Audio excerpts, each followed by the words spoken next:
नमस्कार। ये महाभारत कथा पूरी तरह से वेद व्यास महाभारत के ऊपर आधारित है। यदि आप इसका निरंतर श्रवण करते रहना चाहते हैं तो इस चैनल को सब्सक्राइब जरूर कर लें और आगे आने वाली सभी पॉडकास्ट के नोटिफिकेशन के लिए बेल आइकन को भी ज़रूर से प्रेस कर दें। अब हम सुनेंगे अर्जुन और बब्रुवाहन का युद्ध तथा अर्जुन की मृत्यु।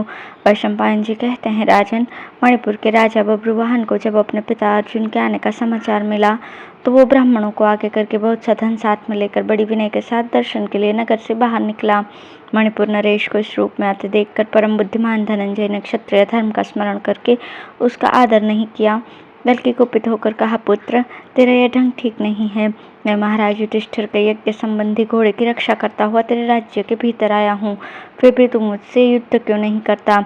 दुर्मते, तू क्षत्रिय धर्म से बहिष्कृत हो चुका है, इसलिए तुझे धिक्कार है। संसार में जीवित रहकर तूने कोई पुरुषार्थ नहीं किया है, तभी तो मुझे युद्ध के लिए आए हुए जानकर भी तू शांतिपूर्वक साथ ले जाने को आया है। यदि मैं हथियार रखकर खाली हाथ तेरे पास आता तो मेरा इस ढंग से मिलना ठीक हो सकता था। अर्जुन जब बब्रुवाहन से उपयुक्त बातें कह रहे थे, उसी समय ये हाल जानकर नागकन्या उलूपी धरती चीर कर वहां आ पहुंची। उसे अपने स्वामी की कठोर बात सही नहीं गई, इसलिए उसने बब्रुवाहन से धर्मयुक्त वचन कहा, पुत्र, मैं तुम्हारी विमाता नागकन्या उलूपी हूँ, मेरी बात मानो, इससे तुम्हें परम धर्म की प्राप्ति होगी। तुम्हारे पिता कुरुवंश के श्रेष्ठ पुरुष और युद्ध के मत से उन्मत्त रहने वाले वीर हैं, अतः इनके साथ अवश्य युद्ध करो, यही इनके लिए समुचित सत्कार होगा और ऐसा करने से ये तुम्हारे ऊपर विशेष प्रसन्न होंगे। माता की ये बात सुनकर महातेजस्वी बब्रुवाहन ने मन ही मन युद्ध करने का निश्चय किया।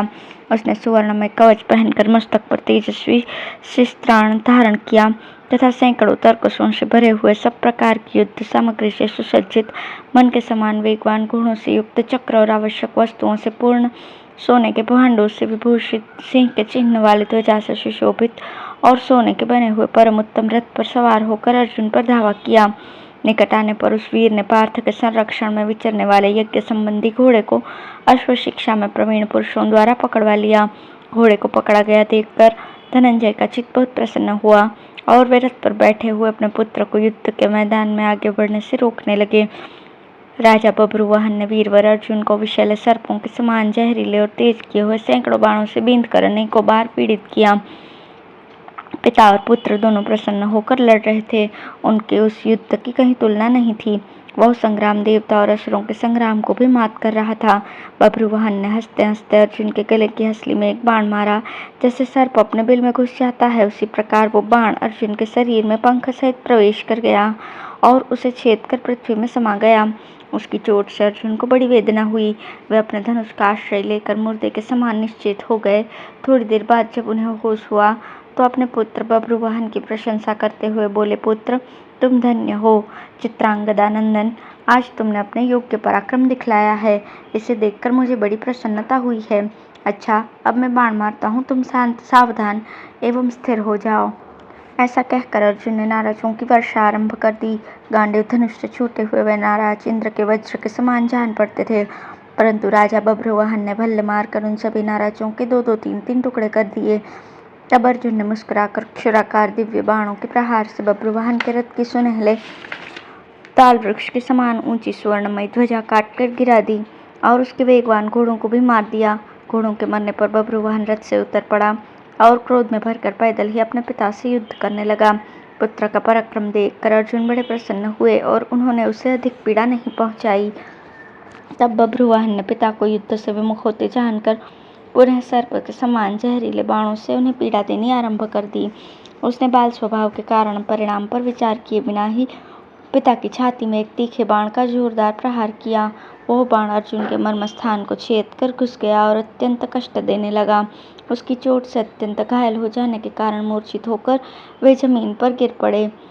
बब्रुवाहन भी अर्जुन के बाणों द्वारा पहले से ही बहुत घायल हो चुका था, इसलिए वो भी बेहोश होकर पृथ्वी का आलिंगन करने लगा। बब्रुवाहन की माता चित्रांगदा ने जब देखा कि पति और पुत्र दोनों धराशायी हो गए हैं, तो उसने संकित हृदय से रणभूमि में प्रवेश किया। वहां जाने पर उसे पतिदेव अर्जुन मरे हुए दिखाई दिए। उनकी अवस्था देखकर वो कांप उठी और शोक से संतप्त होकर अत्यंत विलाप करने लगी। अब है चित्रांगदा का विलाप, बब्रुवाहन का शोक, उलूपी के प्रयत्न से अर्जुन का पुनः जीवित होना तथा उन सबकी बातचीत। वैशंपायन जी कहते हैं, जन्मेजय, चित्रांगदा पति वियोग के दुख से संतप्त होकर बहुत विलाप करती हुई मूर्छित सी हो गई और पृथ्वी पर गिर पड़ी। कुछ देर बाद जब उसे होश हुआ तो उसने देखा नागकन्या उलूपी दिव्य रूप धारण किए सामने खड़ी है। उसे देखकर चित्रांगदा कहने लगी, उलूपी देखो, तुम्हारे ही कहने से मेरे पुत्र ने बाण मारकर समर विजयी अर्जुन की हत्या की है। रणभूमि में मरकर पड़े हुए अपने स्वामी को आज तुम भी जी भर कर देख लो। तुम तो श्रेष्ठ धर्म को जानने वाली और बड़ी पतिव्रता हो ना। इसी से तुम्हारे पतिदेव आज तुम्हारे ही प्रयत्न से मारे जाकर रणभूमि में सो रहे हैं। तुम ऐसी कैसी पतिव्रता हो बहन, मैं तुमसे अर्जुन के प्राणों की भिक्षा चाहती हूँ, तुम इन्हें जीवित कर दो। कल्याणी, तुम्हें सब धर्मों का ज्ञान है और तीनों लोकों में तुम्हारी ख्याति फैली हुई है, अतः तुम स्वामी को झिला सकती हो। आर्ये, मैं अपने पुत्र के लिए उतना शोक नहीं करती, मुझे तो इन पतिदेव के ही लिए अत्यंत शोक हो रहा है जिनका मेरे यहाँ इस प्रकार अतिथि सत्कार किया गया। नागकन्या उलूपी ने इस प्रकार कहकर परम यशस्विनी चित्रांगदा अपने स्वामी अर्जुन के पास जाकर बोली, प्रियतम उठो, मैंने तुम्हारा घोड़ा छुड़वा दिया है। तुम्हें तो महाराज युधिष्ठिर के यज्ञ संबंधी अश्व के पीछे पीछे जाना है, फिर यहाँ कैसे सो रहे हो? समस्त कौरवों के प्राण तुम्हारे अधीन हैं, तुम तो दूसरों के प्राणदाता हो, तुमने स्वयं कैसे प्राण त्याग दिया? इसके पश्चात वो उल्लूपी से फिर कहने लगी, उल्लूपी, पतिदेव पृथ्वी पर मरे पड़े हैं, इन्हें अच्छी तरह देख लो। तुम पुत्र को उकसाकर स्वामी की हत्या करा चुकी हो, क्या इसके लिए तुम्हें शोक नहीं होता? मृत्यु के वश में पड़ा हुआ मेरा बालक चाहे सदा के लिए भूमि पर सोता रह जाए, किंतु निद्रा पर विजय पाने वाले अर्जुन के जीवन की रक्षा हो जानी चाहिए। विधाता ने पति और पत्नी की मित्रता सदा रहने वाली एवं अटूट बनाई है।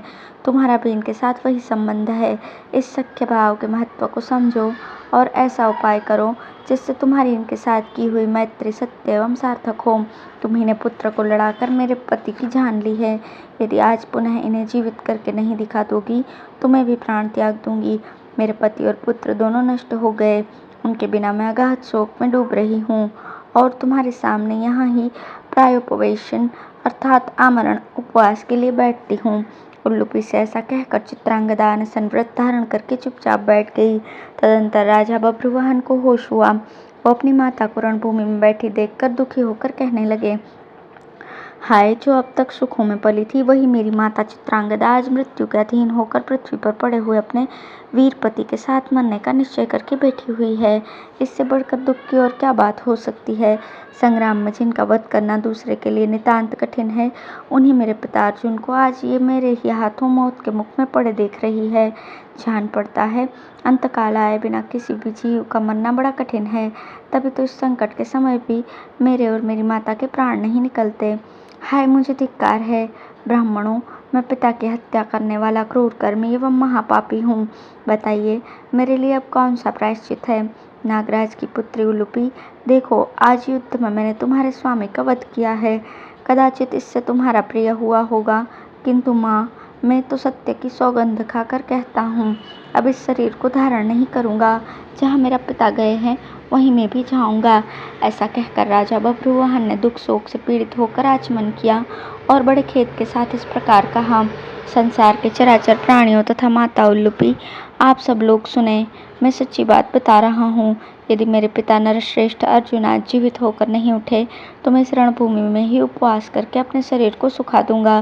पिता की हत्या करके अब मेरे लिए दूसरा कोई प्रायश्चित नहीं है। ये पांडुपुत्र धनंजय महान तेजस्वी धर्मात्मा तथा मेरे पिता थे, इनका वध करके मैंने महान पाप किया है, अब मेरा उद्धार कैसे हो सकता है?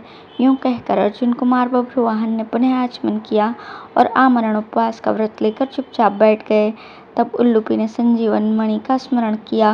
नागों के जीवन की आधारभूत वो मणि उसके स्मरण करते ही वहां आ गई।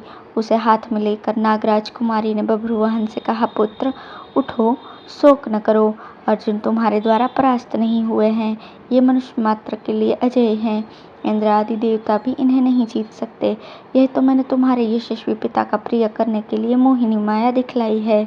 तुम अपने द्वारा कोई पाप होने की रत्ती भर भी शंका न करो। ये महात्मा नर पुरातन ऋषि सनातन एवं अविनाशी हैं, युद्ध में इंद्र भी इनको नहीं हरा सकते। लो, मैं ये दिव्य मणि ले आई हूँ, यह अपने स्पर्श से सदा मरे हुए सर्पों को जीवित कर दिया करती है। इसे अपने पिता की छाती पर रख दो। इसका स्पर्श होते ही ये तुम्हें जीवित दिखाई देंगे। उल्लूपी के ऐसा कहने पर अमित तेजस्वी बभ्रुवाहन ने बड़े प्रेम के साथ पिता की छाती पर वो मणि रख दी। उसके रखते ही वीरवर अर्जुन देर तक सोने के बाद जगे हुए मनुष्य की भांति जीवित हो उठे।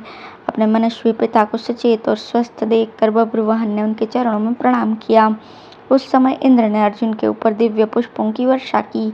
देवताओं की दुंदुभियां बिना बजाए ही मेघ गर्जना के समान गंभीर स्वर में बज उठी। आकाश में साधुवाद की ध्वनि गूंजने लगी। महाबाहु अर्जुन भली भांति स्वस्थ होकर उठे और बभ्रुवाहन को छाती से लगाकर उसका मस्तक सूंघने लगे। इतने में ही उल्लूपी के साथ कुछ दूर पर खड़ी हुई बभ्रुवाहन की माता पर उनकी दृष्टि पड़ी, जो शोक से दुर्बल हो रही थी। उसे देखकर अर्जुन ने उल्लूपी से पूछा, कल्याणी, इस रणभूमि में तुम्हारे और बभ्रुवाहन की माता के आने का क्या कारण है? मुझसे या बभ्रुवाहन से अनजाने में तुम्हारा कोई अनिष्ट तो नहीं हो गया है? अथवा राजकुमारी चित्रांगदा ने तो तुम्हारा कुछ अपराध नहीं किया? ये प्रश्न सुनकर उल्लूपी हंस पड़ी और बोली, प्राणनाथ, आपने या बभ्रुवाहन ने मेरा कोई अपराध नहीं किया तथा बभ्रुवाहन की माता ने भी मेरा कुछ नहीं बिगाड़ा। यह तो सदा दासी की भांति मेरी आज्ञा के अधीन रहती है। यहाँ आकर मैंने जिस प्रकार जो जो कार्य किया है वो सब बतलाती हूँ, सुनिए। पहले आपके चरणों पर मस्तक झुकाकर मैं प्रार्थना करती हूँ कि मेरे द्वारा जो अपराध हुआ है वो सब आपकी भलाई के उद्देश्य से हुआ है, इसलिए आप मुझ पर क्रोध न कीजिए। महाभारत के युद्ध में शिखंडी की आड़ लेकर जो आपने भीष्म जी का वध किया था, उस पाप की शांति के लिए वसुओं ने एक उपाय बतलाया था। पहले की बात है, मैं गंगा जी के तट पर गई थी।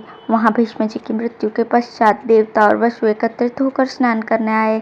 उन सब ने गंगा जी से मिलकर ये भयंकर बात कही, देवी, शांतनु नंदन भीष्म दूसरे के साथ युद्ध कर रहे थे तो भी सव्यसाची अर्जुन ने उनका वध किया है। इस अपराध के कारण हम उन्हें श्राप देना चाहते हैं। यह सुनकर गंगा जी ने कहा, हाँ, ऐसा ही होना चाहिए। उनकी बातें सुनकर मुझे बड़ा दुख हुआ और पाताल में प्रवेश करके मैंने अपने पिता से यह सारा समाचार कह सुनाया। यह सुनकर पिताश्री को भी बड़ा खेद हुआ और वे वसुओं के पास जाकर आपके लिए क्षमा याचना करने लगे। उनकी बारंबार प्रार्थना करने पर वसुओं ने प्रसन्न होकर कहा, महाभाग, मणिपुर का तरुण राजा बभ्रुवाहन अर्जुन का पुत्र है। वो संग्राम में खड़ा होकर जब अपने बाणों से उन्हें मार गिराएगा, उस समय उनको उस पाप से छुटकारा मिल जाएगा। अब तुम अपने स्थान को जाओ। वसुओं के ऐसा कहने पर मेरे पिता ने घर आकर मुझसे ये बात बताई। इसे सुनकर मैंने इसी के अनुसार चेष्टा की है और आपको उस पाप से छुटकारा दिलाया है। युद्ध में तो देवराज इंद्र भी आपको नहीं जीत सकते। पुत्र भी अपना आत्मा ही है, इसलिए इसके हाथ से यहाँ आपकी पराजय हुई है। उल्लूपी की बात सुनकर अर्जुन का चित्त प्रसन्न हो गया। वे कहने लगे, देवी, तुमने जो कुछ किया है उससे मेरा अत्यंत प्रिय कार्य हुआ है। उल्लूपी से ऐसा कहकर चित्रांगदा को सुनाते हुए वे बभ्रुवाहन से बोले, पुत्र, आगामी चैत्र की पूर्णिमा को महाराज युधिष्ठिर का अश्वमेध यज्ञ होने वाला है। तुम अपनी दोनों माताओं को साथ लेकर मंत्रियों सहित उस यज्ञ में उपस्थित होना। पिता के स्नेहपूर्ण वचन सुनकर बभ्रुवाहन की आंखों में प्रेम के आंसू छलक आए। वह बोला, धर्मज्ञ, आपकी आज्ञा से मैं अवश्य अश्वमेध यज्ञ में सम्मिलित होऊंगा और उसमें ब्राह्मणों को भोजन परोसने का कार्य करूंगा। इस समय आपसे एक प्रार्थना है। आज मुझ पर कृपा करने के लिए अपनी दोनों धर्मपत्नियों के साथ इस नगर में प्रवेश कीजिए। यह भी आपका घर है। इसमें एक रात्रि सुखपूर्वक निवास करके कल सवेरे घोड़े के पीछे पीछे जाइएगा। यह सुनकर अर्जुन ने चित्रांगदा कुमार से कहा, महाबाहो, यह तो तुम जानते ही हो कि मैं दीक्षा ग्रहण करके विशेष नियमों के पालन पूर्वक विचर रहा हूँ, इसलिए जब तक ये दीक्षा पूर्ण नहीं हो जाती तब तक मैं तुम्हारे नगर में प्रवेश नहीं कर सकता। ये यज्ञ का घोड़ा अपनी इच्छा के अनुसार चलता है, इसे कहीं भी रोकने का नियम नहीं है। अतः तुम्हारा कल्याण हो, मैं अब जाऊंगा। मेरे ठहरने के लिए कोई स्थान नहीं है। तदंतर बभ्रुवाहन ने अर्जुन की विधिवत पूजा की और वे अपनी दोनों भार्याओं की अनुमति लेकर वहां से चल दिए। धन्यवाद।